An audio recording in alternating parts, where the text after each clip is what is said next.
मैं सारी तरह की एंकरिंग करता था, कोई ऐसी मेरी स्पेशलाइजेशन तो थी नहीं। तो मेरे एक बॉस ने मुझसे कहा कि तुम्हारी क्या स्पेशलाइजेशन है? मैंने कहा सर मैं तो सब कर लेता हूँ। उन्होंने कहा भाई सब तो कर लेते हो, किसी चीज़ में मास्टरी तो होगी। मैं सर सब में मास्टरी है अपनी। तो उन्होंने कहा कि गुरु ऐसा है, सुनो आगे नहीं चल पाओगे इससे, कहीं मास्टरी बनानी होगी। मैंने कहा सर किस में बनेगी? बोले क्रिकेट में बनाओ। मैंने क्रिकेट का सीन ही देखा था तब तक, मैं तो अपने घर के बाहर क्रिकेट नहीं खेली थी आज तक कि बॉल तेज लग जाती थी। तो मैं घर के अंदर वाली क्रिकेट खेलता था केवल अपने भाई के साथ जितनी खेली थी। तो मुझे लगा क्रिकेट पे एंकरिंग करना। मैंने कहा यार अच्छा चलो मैं सोचता हूँ, कोई बात नहीं। अभी उन्होंने मुझे ऑफर दिया ही था, उसके 2 दिन बाद अचानक से मेरे पास कॉल आया कि आज शाम को तुम्हें क्रिकेट का शो करना कपिल देव के साथ। Kapil Dev was the guest. अब उससे बड़ा तो आदमी था नहीं उस वक्त हिंदुस्तान की क्रिकेट में कपिल देव से। तो कपिल देव के साथ बैठ के क्रिकेट का शो करना, ऐसे आदमी को जिसको क्रिकेट का सीन ही आता हो, वो क्या करेगा? मुझे लगा आज तो हो गया, नौकरी खत्म। आज ये आधे घंटे के शो के बाद तुझसे बुला करेंगे भैया ऐसा कुछ ना आता तुमको, तुम अपना वहीं करो, पर्दे के पीछे रहो, वीडियो एडिटिंग करो। तो मैं कैंटीन से खाना खा के निकल रहा था, अखबार एक उड़ता हुआ आया, पैर के पास पड़ा, मैंने उसे पाँव मारा तो वो उड़ के मेरे ऊपर ही आ गया। किसी ने ब्रेड पकड़ा, खाने के बाद फेंका होगा। तो उस पर रवि शास्त्री का कॉलम था, कायदे से 2-3 दिन पुराना ही अखबार था, और सबसे अच्छी बात हिंदी में था। तो वहाँ कैंटीन से न्यूज़ रूम तक जाते जाते मैंने पूरा पढ़ लिया, और पूरा पढ़ने के बाद मुझे लगा अच्छा तो मुझे काफ़ी कुछ पता है क्रिकेट के बारे में, इस पर तो मैं कर सकता हूँ। तो शाम का आधे घंटे का जो क्रिकेट का शो था, मैंने वो पाजी के साथ बैठ के किया। जितनी बातें कपिल उसमें रवि शास्त्री ने लिखी थी वो सारी पेल दी मैंने उसके अंदर। और जब शो खत्म हुआ तो उन्होंने मेरे से कहा कि तू क्यों नहीं करता क्रिकेट, तुझे तो अच्छा खासा ज्ञान है क्रिकेट का। मैं अब उनसे क्या बोलता? मैंने कहा सर मैं क्या बोलूं इसमें, आप बोलो इन लोगों से, आप बोलोगे तो हो सकता है ये मेरे से करवा लें, मेरे को तो कोई दिक्कत नहीं है करने में। तो बाहर निकलते ही उन्होंने मेरे बॉस से कहा यार तू ऐसे मुंडे ने कराया करना, इसको बड़ा आता है क्रिकेट का यार, तेरे बाकी लोग तो मेरे से ही पूछते रहते हैं क्या पूछना है। तो हिंदुस्तान का सबसे बड़ा कप्तान आपकी पैरवी कर रहा है वहां पे खड़े होके, और आप सोच रहे हो कि यार मैंने गलत किया या सही किया। मेरे बॉस ने साथ ही बोल दिया हाँ सर कल से इसी से करा देते हैं, सुन तू ही कर लेना कल से। तो अब मुझे लगा भाई अब तू फंस गया। बट मैंने घर जाते ही क्या कहा, मैंने घर जाते ही सारे पुराने अखबार निकाले जो 5-7-10 दिन के पड़े थे, सब में रवि शास्त्री के कॉलम काट काट के इधर रख लिए बेड साइड पे अपने, कि जब मौका मिले सोते जागते उठते बैठते, टॉयलेट जाते, नहाते खाते नाश्ता करते, बस वही पढ़ लो रवि शास्त्री का कॉलम पढ़ लो, रवि शास्त्री का कॉलम पढ़ लो, रवि शास्त्री का कॉलम पढ़ लो। फिर अपने एक दोस्त को बिठाया, मैंने कहा भाई तू मेरे को समझा दे ये थर्ड मैन क्या होता है, स्लिप क्या होती है, कवर क्या होता है, गली क्या होती है, मिडफील्ड क्या होता है, ऑन फील्ड क्या होता है, ऑफ साइड क्या होती है, वाइड क्या होती है, ये सारी चीज़ें तू मुझे समझा दे। उसने बाकायदे ग्राउंड बना के कागज़ पे सब चीज़ें मुझे समझाई सिखाई। और ये बात केवल उसे और मुझे ही पता थी कि जो आदमी टीवी पे रोज क्रिकेट का शो कर रहा है उसे ग्राउंड आज सिखा रहे हैं हम लोग कि कैसा होता है।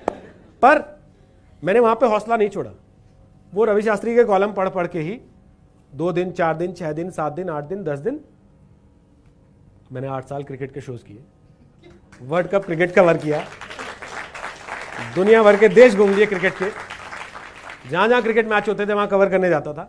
और आपको यकीन बताऊं पहली बार जब मुझे सड़क पे किसी ने आके रोका, मैं कॉम्जम रेस्टोरेंट में खाना खाने गया था रात में निजामुद्दीन पे, तब नया नया खुला था, बहुत क्रेज रहता था उसका, बहुत भीड़ होती थी वहाँ, तब उसकी इमेज इतनी ख़राब नहीं थी जितनी आज ख़राब है, लोग परिवार के साथ भी आते थे।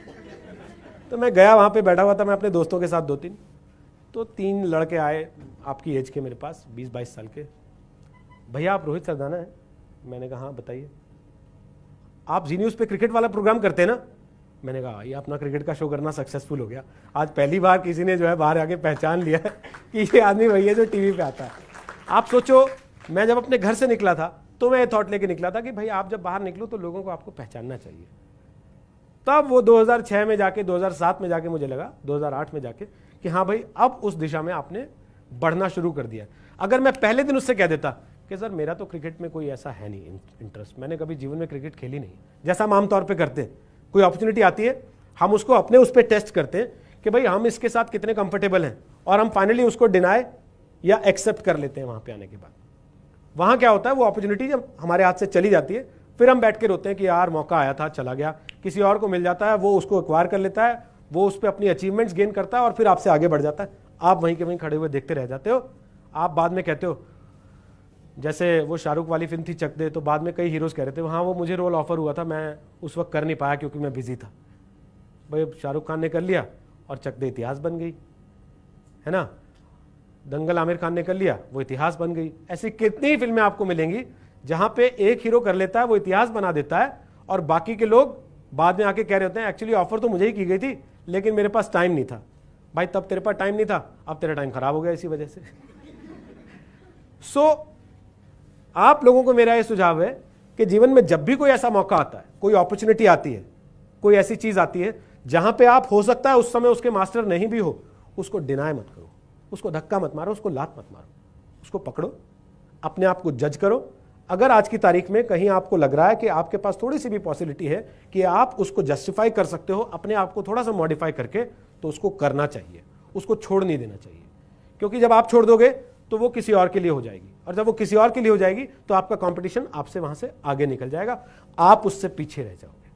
तो मैं आप लोगों को सिर्फ इतना ही आज ये कहना चाहता हूं कि हम लोग बहुत सारी चीज़ों में, बहुत सारे मौके आते हैं जीवन में जहां हम बहुत छोटी छोटी बातों से कि अच्छा इसने ऐसा कह दिया, उसने वैसा कह दिया, इसने तो मेरे मन का नहीं कहा, मेरी मम्मी ने ऐसा बोल दिया, मेरे पापा ने ऐसा, हम उन चीज़ों को जाने देते हैं और फिर बाद में हम पछताते हैं। तो पछताने से बजाय बेहतर है उस समय उस चैलेंज को एक्सेप्ट कर लेना, उस चैलेंज को फेस करना, उस चैलेंज को टैकल करना और एक विनर की तरह आगे बढ़ जाना। जब आप एक छोटे से चैलेंज से भी जीत के आगे बढ़ते हो ना, तो अगले चैलेंज के लिए आपका कॉन्फिडेंस 100% बढ़ जाता है। फिर सामने कोई बड़ा चैलेंज भी आता है तो आपको लगता है कि ठीक है, जब मैंने वो कर लिया था तो ये क्या चीज़ है, मैं ये भी कर ही लूंगा। और जब आप ये सोचते हो ना कि मैं ये भी कर ही लूंगा, तो फिर आप कर लेते हो। फिर कितनी भी दिक्कतें आए, फिर कोई आपको रोक नहीं सकता।